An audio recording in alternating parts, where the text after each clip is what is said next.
All right, so in this foundations class, we're teaching students how to get out of cross-sides bottom. Cross-sides bottom has a lot of different possibilities. So we're going to just focus on 3 major possibilities, and we're making those distinctions on the basis of how my partner positions his hands, okay? We're going to start, if you'll lay down for a second, we're going to start with what is the most popular hand positioning in Jiu-Jitsu, which is the cross face and the underhook. We're going to look at classic hands when he's like this, which could also, and the escapes are the same as if you had this hand over here, basically the same types of things. And then we're going to look at the end, I like to call it like shovel hands, but like 2 hands on the same side, and what should you be doing from there, okay? So we'll start off with, switch up and down. My opponent is here. Yeah. He's got my head, he's got an underhook. Why is it strong and why is it useful for him? Because as I try to turn into him to get up, I find it very hard. If I try to turn away from him, he's got a loop around me, making it very difficult for me to go in very obvious directions. I can't really just escape in the most basic sense, all right? My first order of business is always to make sure that he can't improve his position to mount, which is where he just steps his leg over, and things get worse. So the first thing we have to learn is to keep our leg up and keep our knee pointed into the hip. If I only do that, it's not a very strong thing, and when he pushes into my leg, it moves a little too easily, okay? So I need to create a kickstand with my second leg, and now I can start to push my knee into him. And what will very like, now if he tries to just step over to mount, it's pretty hard for him, okay? And it starts to open up space for my leg to come to the inside, all right? And if this could be a finishing point for them. It's just to get to right here. It's like if I'm able to bring this leg on the inside, we'll stop from there. But I'm here, my partner looks to get on top of me, my leg can come inside and start to go across his belt line, then I have succeeded in the position, okay? You have them drill from there, just being able to do that. And it'll take them some time just to get into the hand positions if they're brand new, the top person, okay? Now, where to go from things if I can get my leg on the inside. If my leg can make it to the inside, I want to emphasize using my ankle on the far hip here. As I do that, I start to create a lot of space. The mistake is to push with my knee on the near hip here. This doesn't really create much space. If he squeezes from here, you feel very strong, right, Gabe? If I push from here and you try to squeeze, it's super hard. I create a lot of space. Now I'm doing that by getting on my side.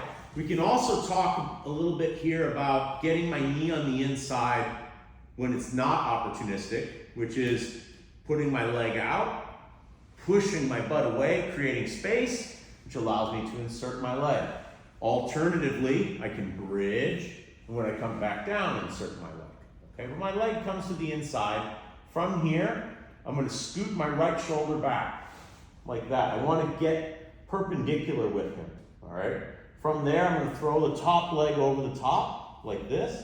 I pinch my knees together, and I use that pinch to straighten myself away perpendicular, okay? My shoulders stay perpendicular to the floor. If I go parallel to the floor, hold me, you don't feel like I won't break that grip, right? As I rotate my shoulders, now I break that grip very easily. From here, my main goal, and this is important for students to get this, especially the advanced ones, is to get my right foot from this hip to the far hip, okay?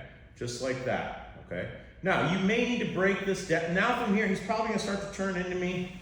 We end up in closed guard. If it's a very new student, they may not know why this is good, because if I create space, I can kick him in the head. That's how you would explain it to someone who's never done any amount of jiu-jitsu. Now, let's go over that again. I'm here, I'm in, I connect, my leg is up so that he couldn't mount me. He tries to mount, It's not there, it's not easy. I shrimp, create space. Ankle is on that hip, okay? And you can break this down however much you need. You may have to go in smaller increments than I'm going right now. I throw the leg over the top. I start a knee pinch. My knees are pinched together. I rotate my shoulders so that they're perpendicular with the floor, and I start to pull away.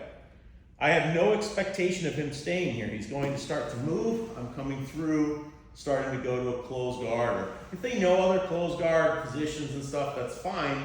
But I want to get, the main idea is for me to get my head far enough away so I'm not in as much danger as I was before. And that would be the main thing you want to work on in round one, is just the ability to do that without any sort of significant dilemma, because it tends to be pretty confusing for them just looking at that. Now, if you have a sufficiently advanced class and they're getting through that very quickly and easily, this is what I would add to the first round. This is the only thing I would add. Let's say make yourself like a block. You're so strong. Yeah, like I try to get in and I can't seem to get my leg in. I'm bringing my arm down past his knee, okay? From here, this palm rotates up. I start to create this connection through his head. I push off my left foot and I'm going to bridge up in and roll up over the top, just like that, okay?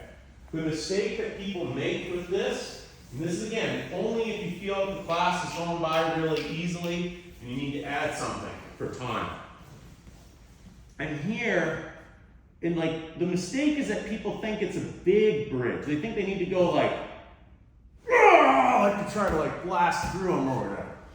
In general, what the blast does is just makes this knee like come out. So like they blast really hard, the knee comes out, they're like, oh, I can't figure it out. I can't do that.